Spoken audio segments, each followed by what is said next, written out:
Welcome back to Les Schwab Tire Center's Outdoor GPS. Now it's real time, sponsored by the Mill Casino.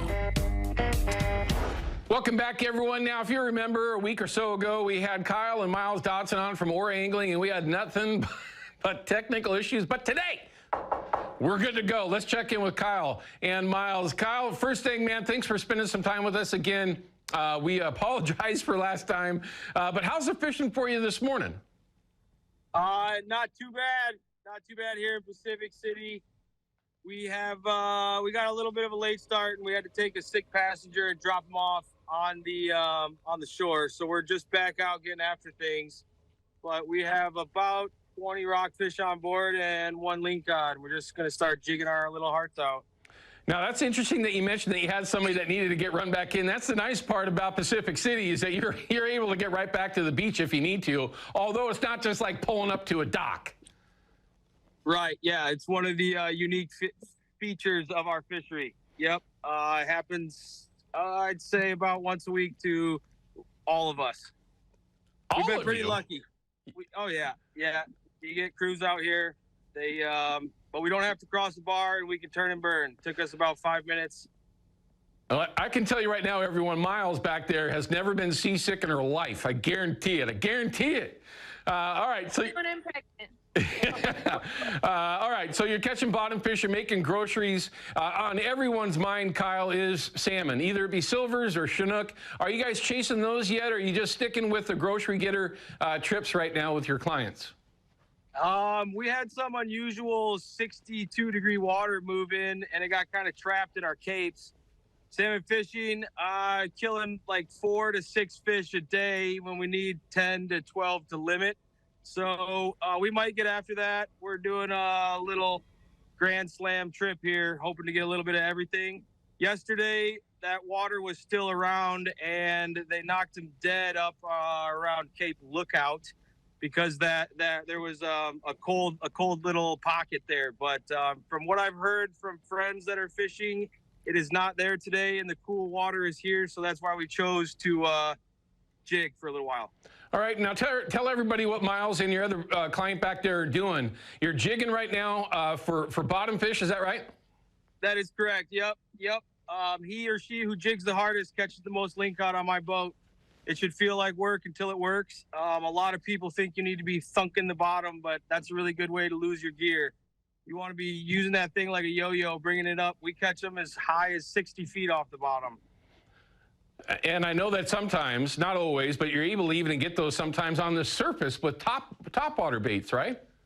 That happens very rarely. Very rarely, okay. Yeah. We had some surface action on rockfish, but not so much the lingcods. So okay, so if you guys are jigging right now, what are you actually jigging with? Are you just using plastics? Are you using iron? What are you using? This one needs a little bit of a little love, but typically 8 to 12 ounces. Most squid-like patterns. I don't really move. Once I get my jig, I keep it same one all season. It looks similar to what I just put up there. Well, don't fix what ain't broke, right? That's exactly it. I get it. All right. So how's the lingcod fishing been for you this season? Real good. Yep, lingcod fishing's been really good. And if we have to, we will switch to some baits, but typically Ore Angling's known take him on the jigs. Yes. I've had a chance to get out with him, and I can promise you that he runs a very tight ship, and thank goodness, because it is a saltwater, no matter if you're close to the bank or not. Tell everybody that's watching that may not have any experience with Pacific City what it is that you really have there. That is a very specific fishery. It's not like we can go there, everyone, with our sleds and just go drop in. It is a very specialized fishery. Yeah, we're located right here. We have Cape Kiwanda. We launch right off the beach. We bring our boats down on specialized trailers, and it is the only place that the fleet can launch out of. I say that, but there are a couple spots, but you better know the terrain, and it's more dangerous. But where we're at, we got a nice, smooth entrance to a sandy beach, and we ride out in the waves, and we ride on the back of the waves to land.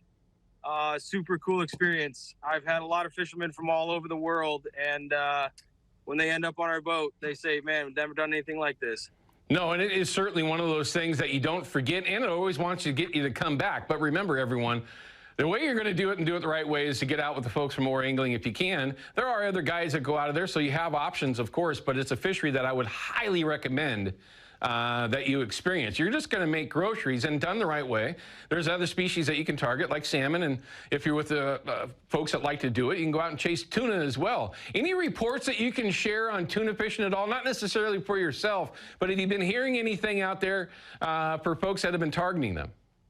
Yes.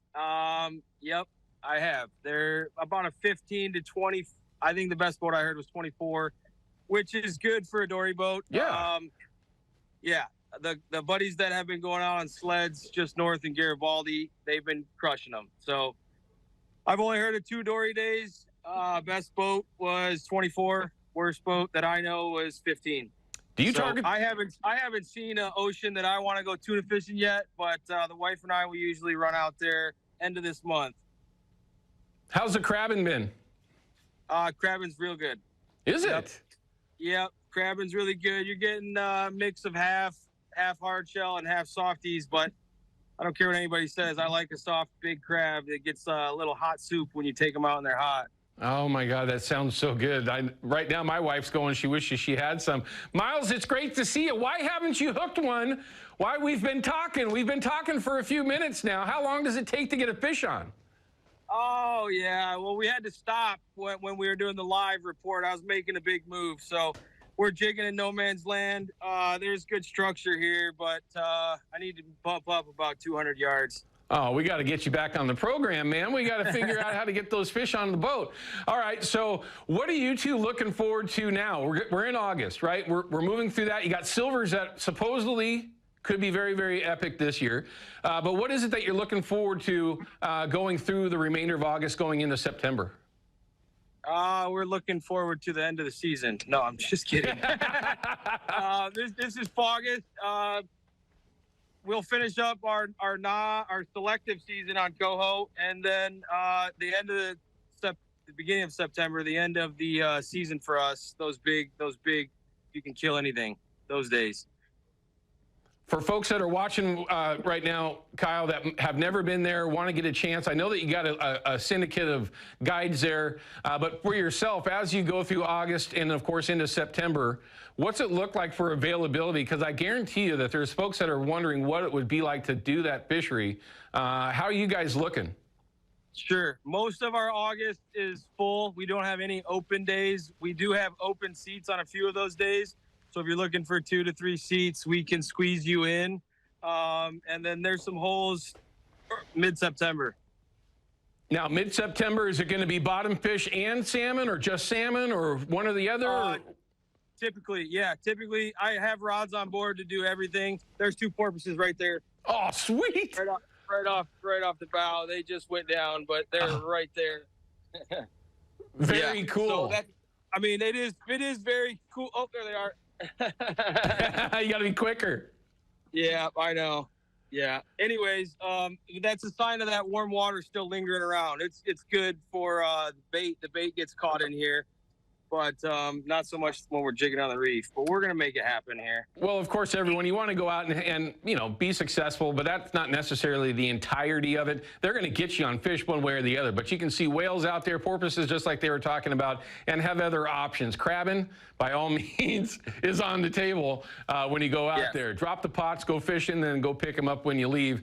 Kyle, Miyles, thanks for spending a few minutes with us this morning.